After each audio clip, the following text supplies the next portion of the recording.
Hi, Year 10. This is the second lesson in a series for the topic of equations. It's for the new curriculum for the advanced pathway. In this lesson, we're going to look at literal equations. So last lesson, we revised linear equations, and we looked in particular at equations that involve fractions, binomial numerators, and pronumerals on the denominator. So a literal equation has more than one variable. So for example, 2x plus 3y is equal to 5. And we can't actually solve a literal equation unless we have simultaneous equations. And we're going to look at that later on in the topic. But what we can do is change the subject of the equation. So let's make y the subject of 2x plus 3y is equal to 5. So I'm going to start by writing that down. Now I want to use my same equation techniques. I want to move everything from the left-hand side over to the right-hand side except for the y. So if we have a look here, we need to move this 2x and this 3. We're going to move this 2x first because that's most by itself. And we're just going to use opposite operations just like every other equation. This is a positive 2x or a plus 2x. It's coming over the other side as minus 2x. Now the difference here is we can't simplify this, can we?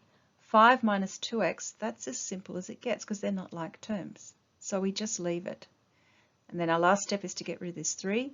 That is a times by 3. The opposite operation is divide. I'm going to use that fraction notation, if you remember that, and just put it underneath here. And that's actually my answer. Y is equal to 5 minus 2x all over 3.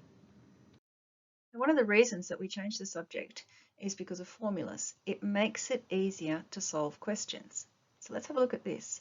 Find the value of h if v is equal to 120 and r is equal to 6 by changing the subject of the formula v is equal to pi r squared h. So we're going to start here and we're going to make h the subject. Now here's a little trick that I like to use. If I want h to be the subject, I'm going to start by turning this around and putting the thing that I want on the left-hand side. Then all I have to get rid of is pi r squared. We're going to do that in one go, like this. I'm going to divide both sides by pi r squared. And that, of course, cancels out because anything divided by itself is 1. And we're done. H is equal to v over pi r squared. Now we've still got to answer the question, which says find the value of h if v is 120 and r is 6. So taking our formula, let's substitute in 120 for v and 6 for r, and then putting it in the calculator. To one decimal place, it is 1.1. Right, let's have a look at a couple of examples to finish off. We're going to change the subject of some formulas. So here's example 1. We want to make f the subject of c is equal to 5 over 9 and then in brackets f minus 32. This is a really famous formula. You will often see this in exercises or even in tests. This is the conversion between Celsius and Fahrenheit. Right, I'm going to start by turning it around. So I've got the thing that I want, which is the f, on the left-hand side. Now there are a number of ways to do this. I'm actually going to show you two methods for this. I'm going to start by getting rid of that 9. This is a divide by 9, so it's going to come across the other side as times. So over it goes, times 9. Let's rewrite it. 5 brackets f minus 32 brackets is equal to 9c. Now at this point I can divide by 5 or I can expand the brackets. Let's expand these brackets. That gives us 5f minus 160 is equal to 9c. Now I need to move the 160 over. It's a negative, or minus 160 comes over as plus 160. Remember, you can't simplify that right-hand side. 5f is equal to 9c plus 160. And then finally, let's divide by 5. And that's our answer. So f is equal to 9c plus 160 all over 5. Now let's have a look at what happens if we don't expand the brackets and instead we say let's get rid of this 5. This is a times by 5. It comes over as divide by. I end up with f minus 32 is equal to 9/5 of c and then plus the 32.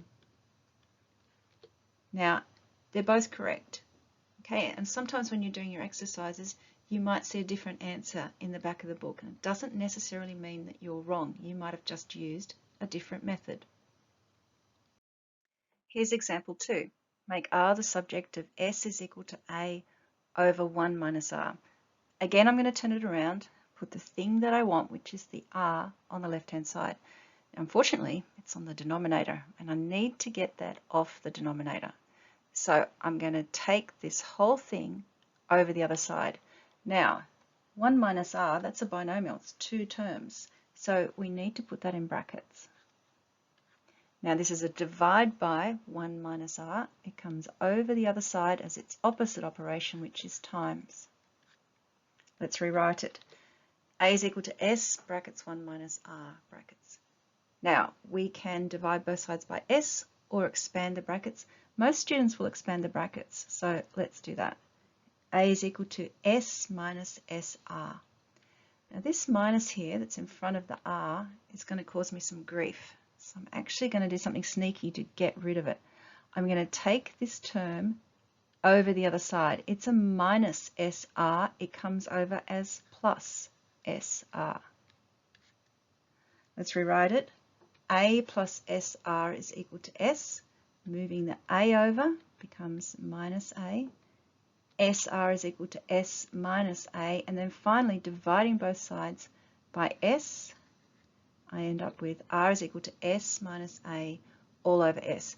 Now again, in this case, if you decided not to expand the brackets and instead to divide both sides by S, you'll get a slightly different answer, but they will both be correct. Example 3, make R the subject of A is equal to pi R squared. So again, we'll start by turning it around. Pi R squared is equal to A. Now let's get rid of this pi. That's a times by pi. It comes over as divide. Rewrite. R squared is equal to A over pi. All right, how do we get rid of the squared? What's the opposite operation?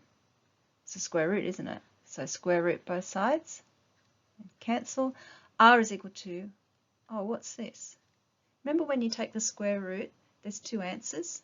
So we should include plus or minus. So R is equal to plus or minus the square root of A over pi. But here's a question. In this case, should we include the plus or minus? What's this formula? It's the area of a circle, isn't it? Area of a circle with radius R. So R is a length. It can't be negative. So in this case, we don't have to include it. If you do include it, you're not going to get it wrong. But in this situation, because R is a length and it is positive, we don't have to include the plus and minus. Right, that's it for this lesson.